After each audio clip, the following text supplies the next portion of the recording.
Okay, hopefully I had lots of fun with that first game. All right, and that was moving, roughly staying still on the spot, okay, and that's really good for dodgeball as well. What we're going to do now, we're going to forget about the dodgeball for a second. We're just going to practice moving from A to B, all right? Now, if you're out in the garden, make your area nice and big for this game, all right? If you're inside, like I say, you can still play it, okay? Just make sure you're not too close to anything to run into, all right? So, I've got some items. I'm going to now use my same box. I'm just going to put some items in the way, all right? So, soft items in the way.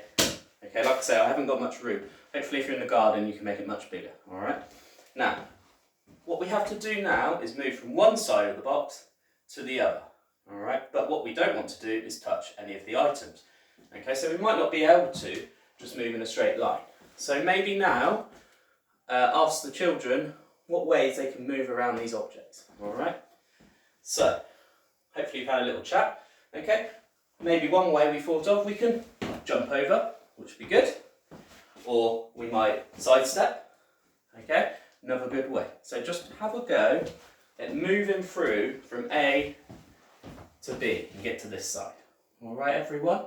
Now, at the moment, that's quite tricky for me because it's in a small box, okay? What you can do is if you've got a bigger area, you can add more items if it's too easy for you, or if you find it quite hard, maybe put down too many, just take a few away, all right? And then what we can do is really work on building up our speed and our agility to move through the box, all right? If you would like to, maybe time how quickly you can get from one end to the other, all right? Or you could play another game, whereas if you touch something, you have to move back to the start and try again, all right? Or you might want to move from A to B and back again, all right? So lots of different ways we can work with this, okay? Now, moving on to our last game, we're going to combine all our skills now. All right, so I'll just put these items away for a second. So we've got an empty box again. Now, we're going to need our ball or our sock again, or anything you found, okay?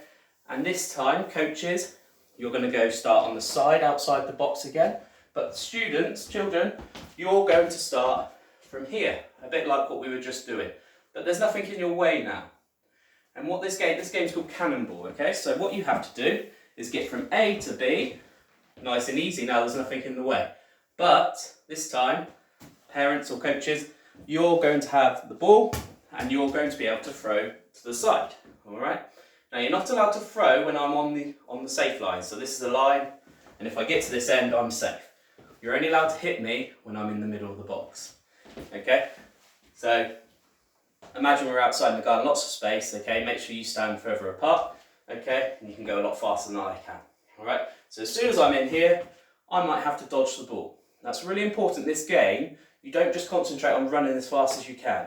You need to be aware where the ball is, where the thrower is, because hopefully you might use our dodging practice that we did at the start to evade the ball, and then you're safely to the line, all right? So it's a really fun game, okay? To make it harder, what we can do is have more throwers if you've got more people, or the person have more than one ball to throw. All right, that would be really good. If you're able to, you can make the box even bigger, or maybe make the box a bit smaller, okay? And also, really good to do, to combine all of our skills and games we've learned today, we can start putting equipment down in the box again. So not only do you have to watch where the thrower is and where the ball's coming from, you need to watch out for the items in the way, okay? So if you hit the items, it's like being hit with the ball, okay? And you have to go back to the start. Now, if you want to make it a bit of a competition, you can either see who gets to the other side the most times and swap over, so you have a go at throwing as well, or you can see who hits the person the most times. Up to you, okay? Like I said, it's lots of fun. Hopefully you'll find it fun too. All right. So I hope this was all a good start, okay, for our first video.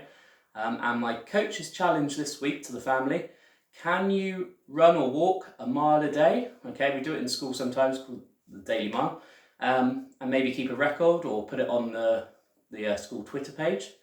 All right. If you really want to, you can time how quickly you can do it. Okay, but mainly just go out as a family. I'm sure lots of you are doing it already, okay? even more than a mile, even better. All right, so that's my first coach challenge this week, and I look forward to seeing you all next week.